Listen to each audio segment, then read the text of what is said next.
Assalamualaikum warahmatullahi wabarakatuh. Perkenalkan, saya Hanifah Putri Pertiwi dengan PM 22-10086.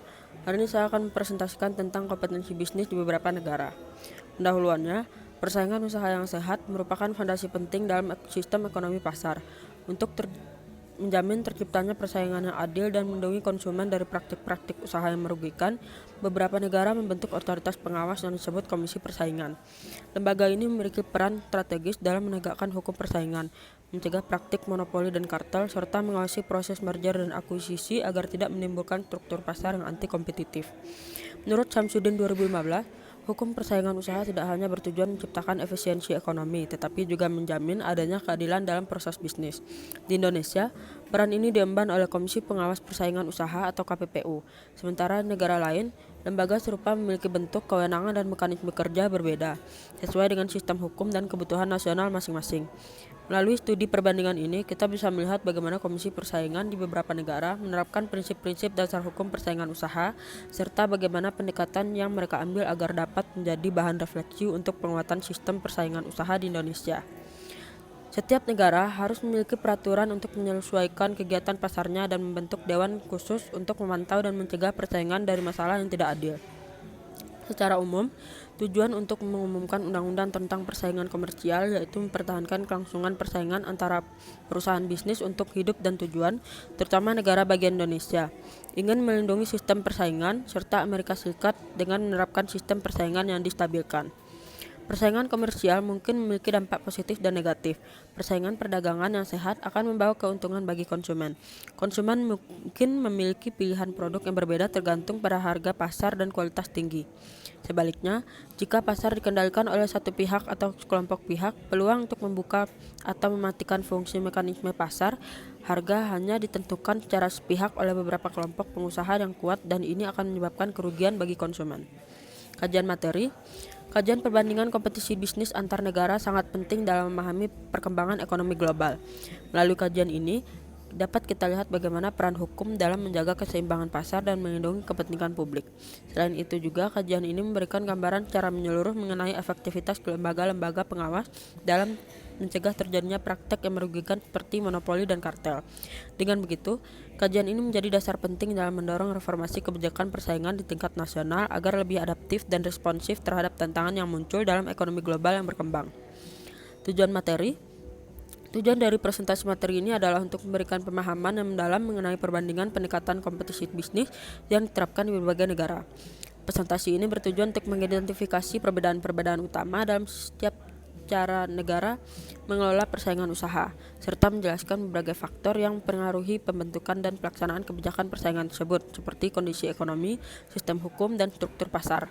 Selain itu, presentasi ini juga akan membahas secara kritis peran strategis yang dimainkan oleh lembaga pengawas dalam menciptakan lingkungan pasar yang adil, efisien, dan bebas dari praktik-praktik persaingan tidak sehat.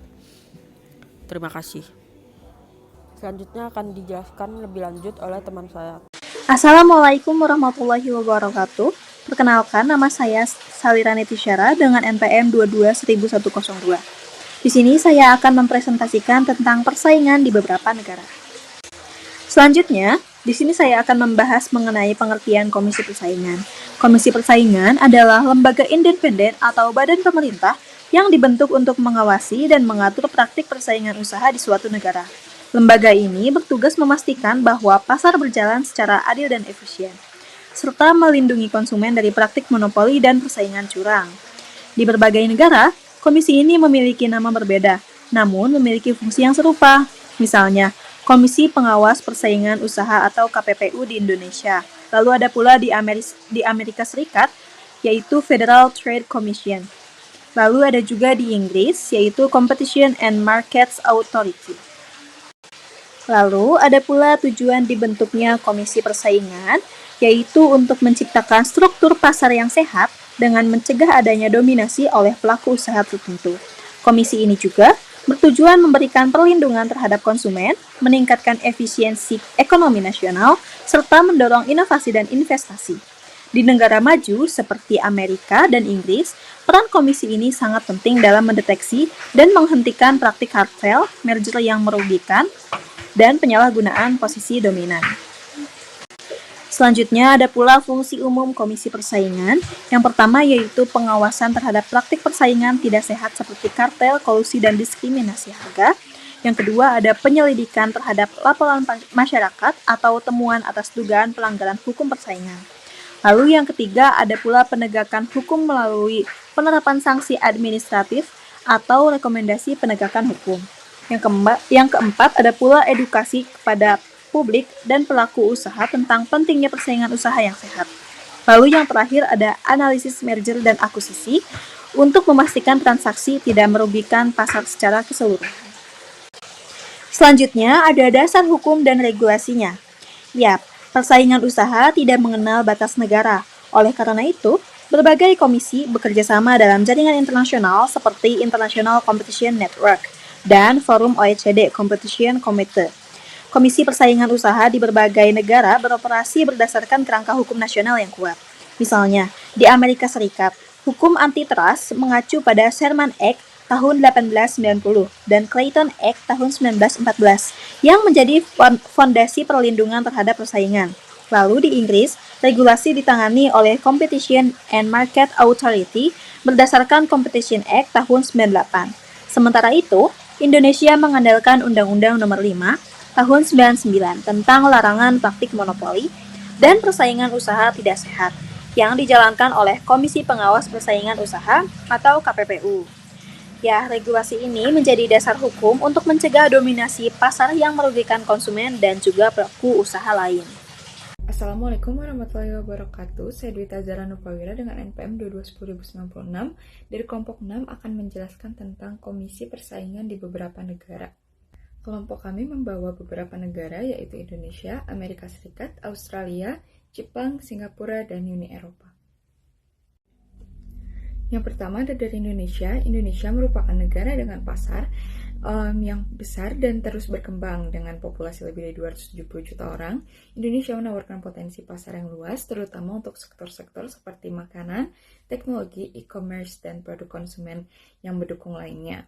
Persaingan di Indonesia ini cenderung dipengaruhi oleh perusahaan-perusahaan domestik yang lebih mapan dan perusahaan internasional yang baru masuk pasar.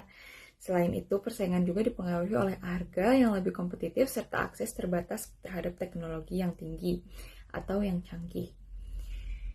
Indonesia memiliki sistem hukum yang sedang berkembang, namun sering dihadapkan dengan masalah seperti birokrasi yang rumit, ketidakpastian peraturan, dan juga korupsi yang menjadi tantangan utama dalam persaingan bisnis.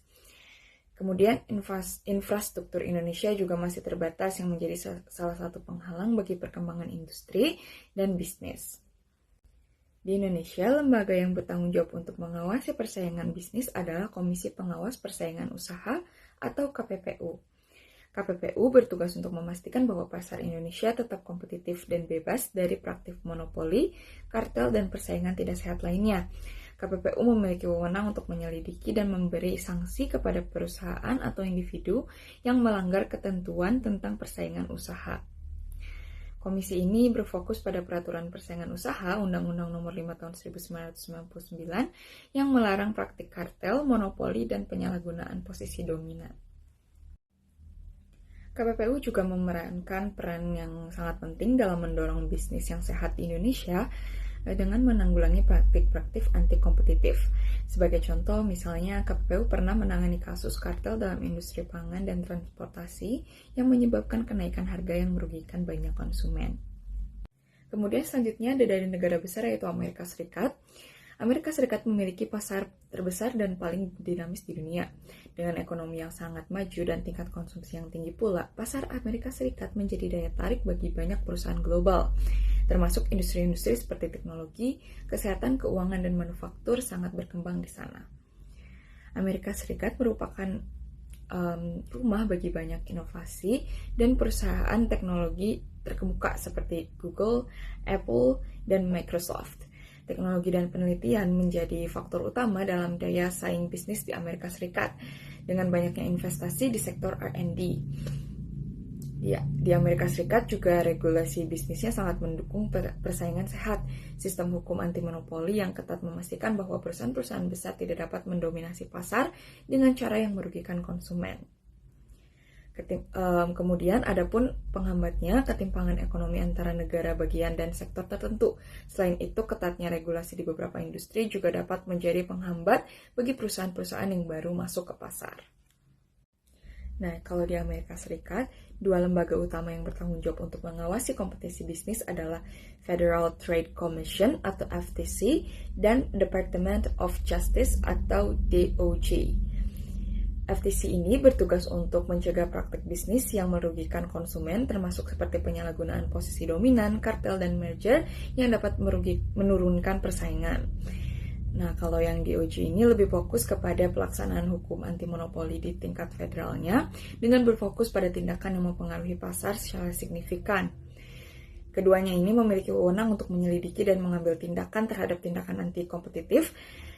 Dan juga hukum yang paling relevan adalah Sherman Antitrust Act dan Clayton Antitrust Act yang melarang praktik monopoli dan kartel. Kemudian ada Australia. Australia memiliki pasar yang sangat terbuka terhadap perdagangan internasional. Sebagai anggota dari berbagai perjanjian perdagangan internasional, Australia ini menawarkan peluang yang sangat-sangat besar bagi perusahaan-perusahaan internasional untuk berbisnis. Sektor-sektor seperti jasa, pertanian, dan sumber daya alam mendominasi perekonomian di negara Australia. Regulasi di negara Australia juga cukup mendukung dunia usaha dengan sistem hukum yang transparan dan mengutamakan persaingan yang sehat. Pemerintah Australia juga sangat memperhatikan isu keberlanjutan dan regulasi lingkungan yang ketat untuk memastikan pertumbuhan bisnis yang ramah lingkungan. Namun, di balik kelebihan itu, masih ada faktor penghambatnya, yaitu ukuran pasar domestik yang terbatas menjadi kendala bagi perusahaan-perusahaan besar yang ingin berkembang lebih jauh. Selain itu juga, tantangan geografi dan jarak yang jauh dari banyak negara juga dapat mempengaruhi biaya logistik terhadap bisnis di negara Australia. Nah, kalau di Australia, lembaga yang mengawasi persaingan bisnis ini adalah Australian Competition and Consumer Commission atau ACCC, dengan fungsi dan tujuan bertanggung jawab untuk memastikan bahwa pasar Australia tetap kompetitif dengan mengawasi pelaku usaha, merger, dan penyalahgunaan posisi dominan, dan juga mengawasi kegiatan bisnis berdasarkan Competition and Consumer Act 2010 yang menggabungkan perlindungan konsumen dengan hukum persaingan. ICCC ini sering terlibat dalam menangani kasus-kasus monopoli dan kartel, serta memberi masukan terhadap merger dan akuisisi perusahaan-perusahaan di Australia. Sebagai contoh, ICCC pernah menentang merger besar antara dua perusahaan retail yang berada di Australia karena dapat mengurangi persaingan di pasar.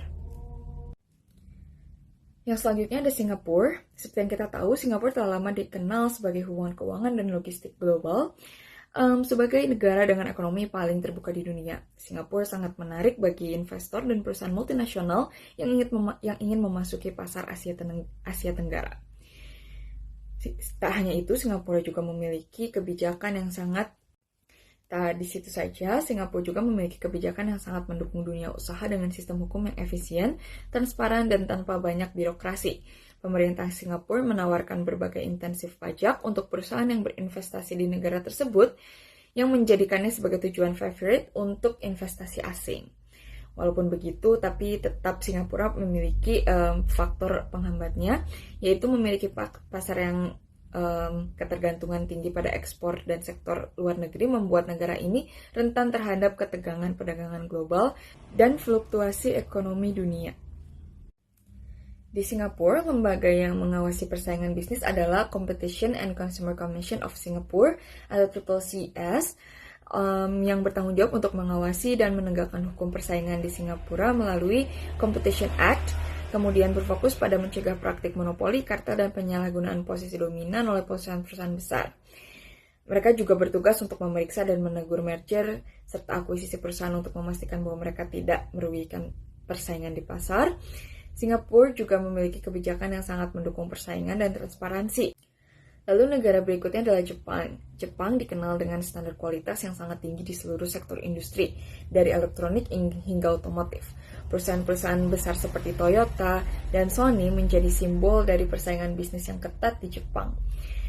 Budaya kerja di Jepang ini kan sangat terstruktur dan perusahaan sangat mementingkan loyalitas dan keharmonisan dalam hubungan antar karyawan dan pemimpin perusahaannya. Tak hanya itu, Jepang juga memiliki sistem hukum yang ketat dan terstruktur dengan baik yang menjaga efisiensi dan meminimalisir ketidakpastian hukum. Sistem regulasi yang ketat ini juga berlaku pada sektor teknologi dan manufaktur. Namun tetap ada penghambatnya, salah satunya adalah rendahnya tingkat pertumbuhan penduduk dan masalah demografis lainnya yang dapat mempengaruhi daya beli masyarakat. Kemudian, kalau di Jepang, lembaga yang mengawasi persaingan bisnis itu adalah Japan Fair Trade Commission atau GFTC yang bertugas untuk memastikan bahwa persaingan di pasar Jepang tetap sehat dan bebas dari praktik anti-kompetitif.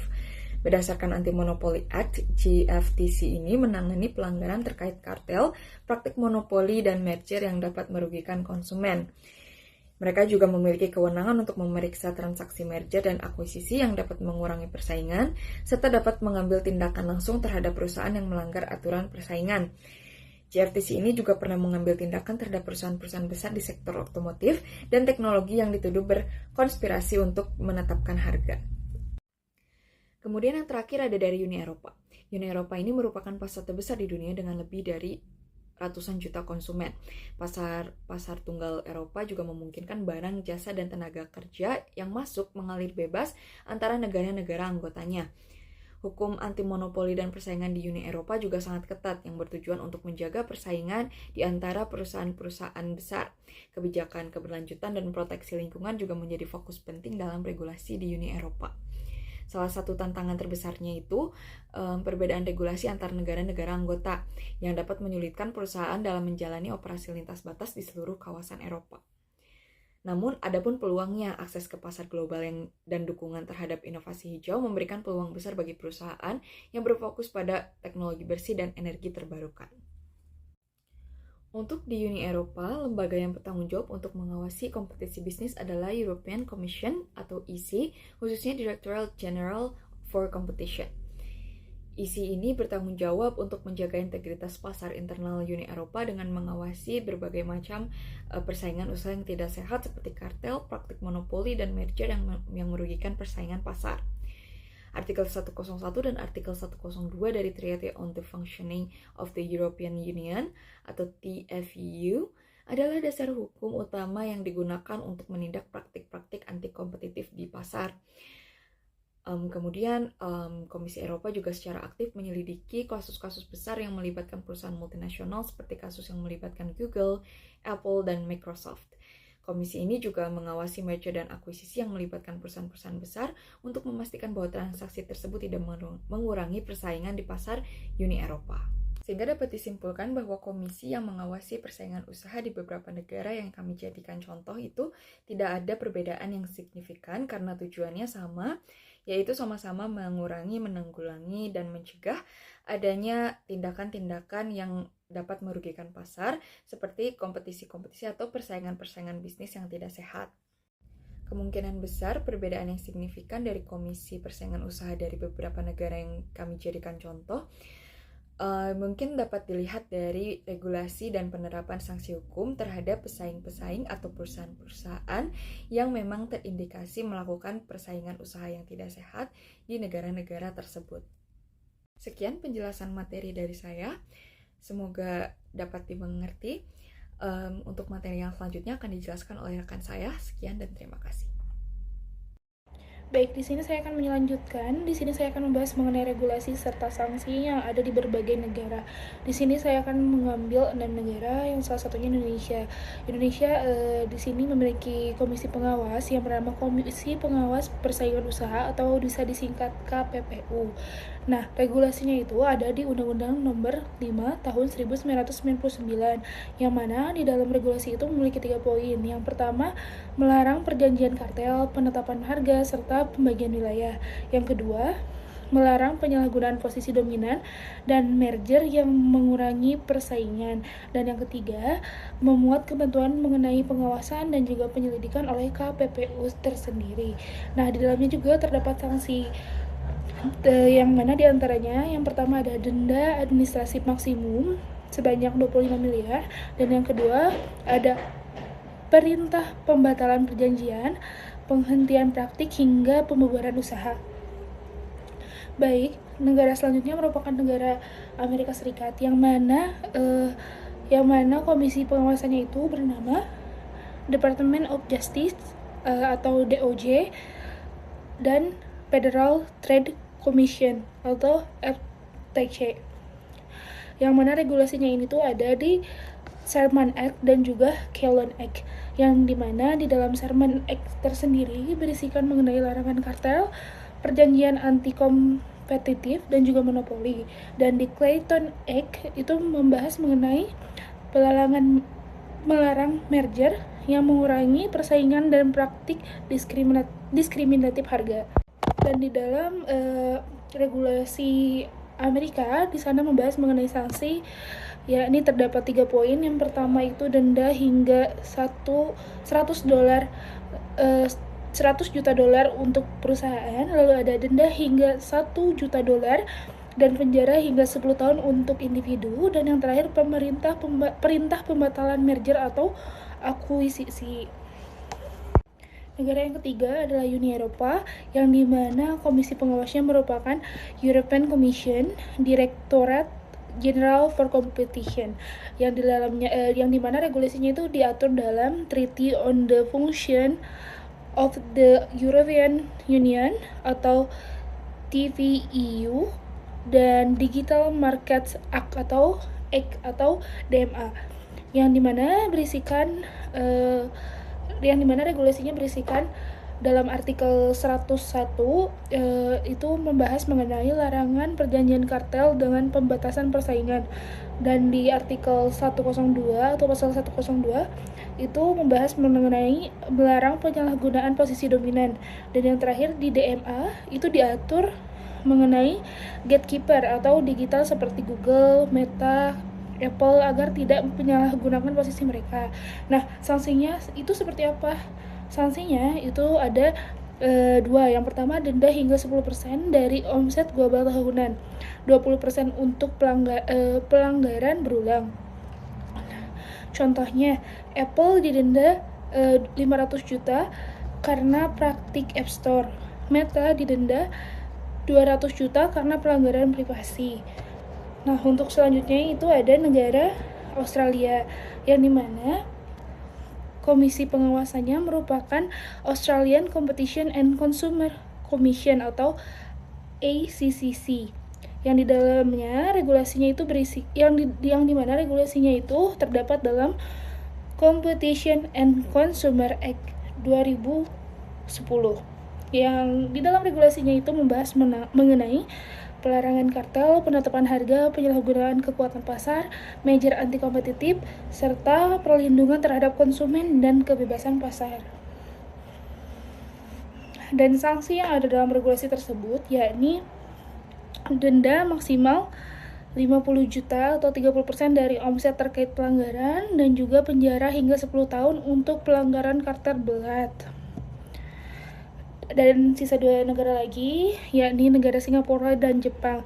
Nah, negara Singapura sendiri ini memiliki komisi pengawas yang bernama Competition and Consumer Commission of Singapore atau CCCS, yang dimana regulasinya itu sendiri dibahas dalam Competition Act atau CAM 50B, yang di dalamnya itu dibahas mengenai melarang perjanjian antara kompetitif, itu terdapat dalam bagian 34, dan juga penyalahgunaan posisi dominan di bagian 47, serta merger anti kompetitif, dan juga mengatur notifikasi merger secara sukarela. Dan sanksi yang ada di dalamnya yaitu mengenai denda hingga 10% dari omset selama 3 tahun terakhir, serta perintah pembubaran merger atau penghentian praktik. Dan yang terakhir ada negara Jepang, yang dimana komisi pengawasannya itu bernama Japan Fair Trade Commission atau JFTC, yang di mana regulasinya diatur dalam Anti Monopoly Act, dan di dalamnya itu membahas mengenai larangan kartel, penyalahgunaan posisi dominan, merger tanpa notifikasi, diskriminasi harga, serta dalam JFTC ini memiliki kewenangan investigasi dan pengenaan denda. Nah, di dalam regulasi tersebut juga memiliki sebuah sanksi, yakni seperti denda administrasi proporsional omset, dan juga hukuman pidana untuk pelanggaran serius seperti kartel. Nah, teman-teman sendiri bisa lihat di sini ada screenshotan dari PDF regulasi-regulasi yang ada di berbagai negara Indonesia, Amerika, Singapura, Jepang, Australia, dan Uni Eropa.